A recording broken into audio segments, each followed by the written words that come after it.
What's up, everybody? Welcome back to another episode of Stories with Tribe Vesting. I am Julian McQuirkin, your chief storyteller, and today we have the distinguished pleasure of welcoming Ryan Steig. How you doing? Very good. Thank you. Yeah, I was really focusing on pronouncing your last name. You got it. You nailed it. It's usually wrong, so nice. You got it perfect. I try my best. Kind of walk us back. Tell us a little bit about your investment journey.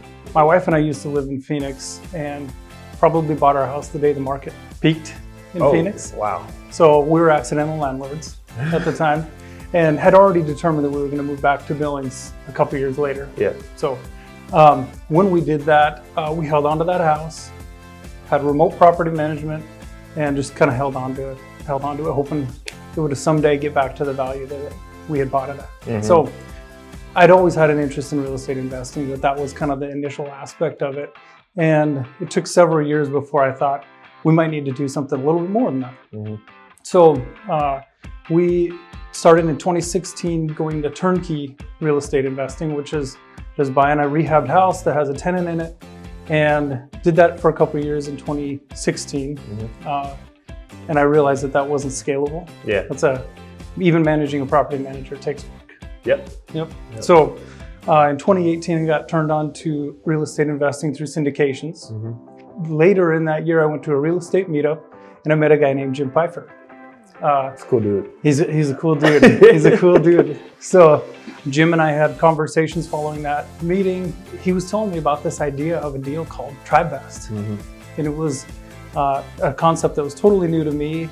And so he and I carried on conversations and said, hey, we're going down this path of real estate syndications. Mm-hmm. And he said, well, hey, we can do this together. Let's find a couple other people too. Mm-hmm. So that's how I got introduced to TribeVest, mm-hmm. and was how it kind of formulated in the course of my investing career as it is. Before your syndications, you invested in turnkey properties.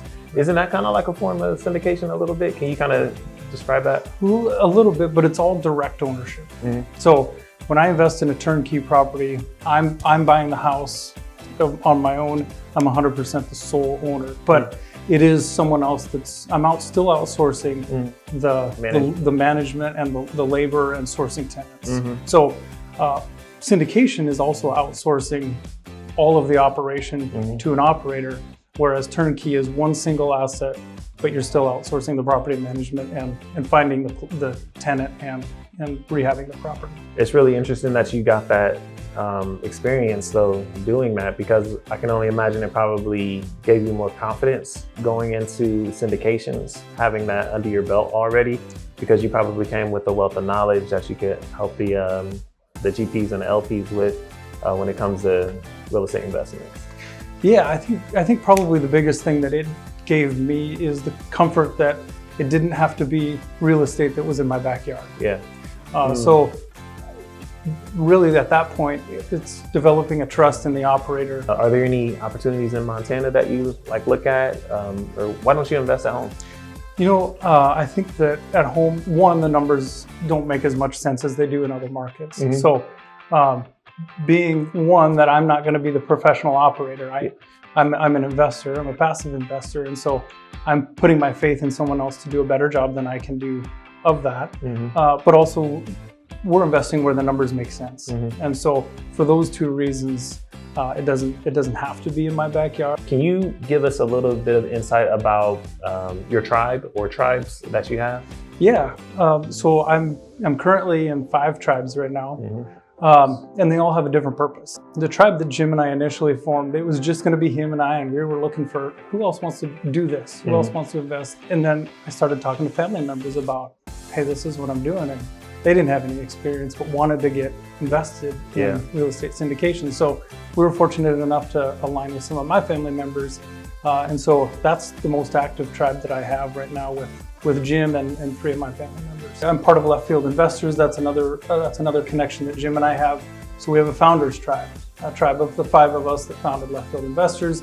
And that is more just things that we all have in common and alignment for investors in TribeVest mm-hmm. as a founders tribe.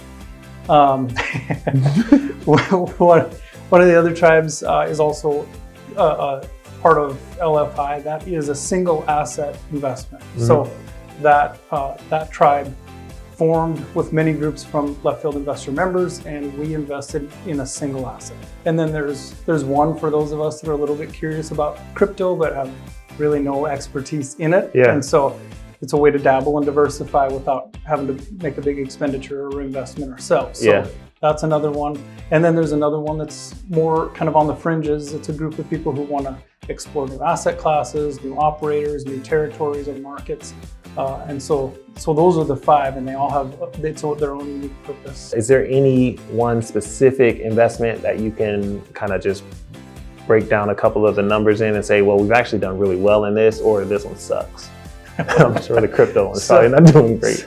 So far, crypto, we just kind of close our eyes and wait for the crypto market to return. But the one that I'm in with Jim and a couple family members is the longest active one. We started in early 20. We had our first full cycle deal last year. It was a self-storage facility. We held it for about 16 months. And it returned about 55% in total. Let's go. But the best, not only that, so it was a quick time frame, which wasn't expected. But the best part of that was now we also get to see that full cycle benefit. We're no longer putting new money in. The money that we've invested has produced returns and is now investing in new investments for us. So we're seeing that velocity of money in those investments now, because some of those have gone full cycle. And now it's truly a turnkey investment. Now it's its own turnkey investment. Came full circle. That's cool. Right. Yeah, Sweet. yeah. Wow, that was an amazing interview. I want to say thank you so much to Ryan, and maybe even encourage you guys, if you want to invest outside your backyard, start with TribeVest. Go to tribevest.com, and until next time, I'll see you next Tribe.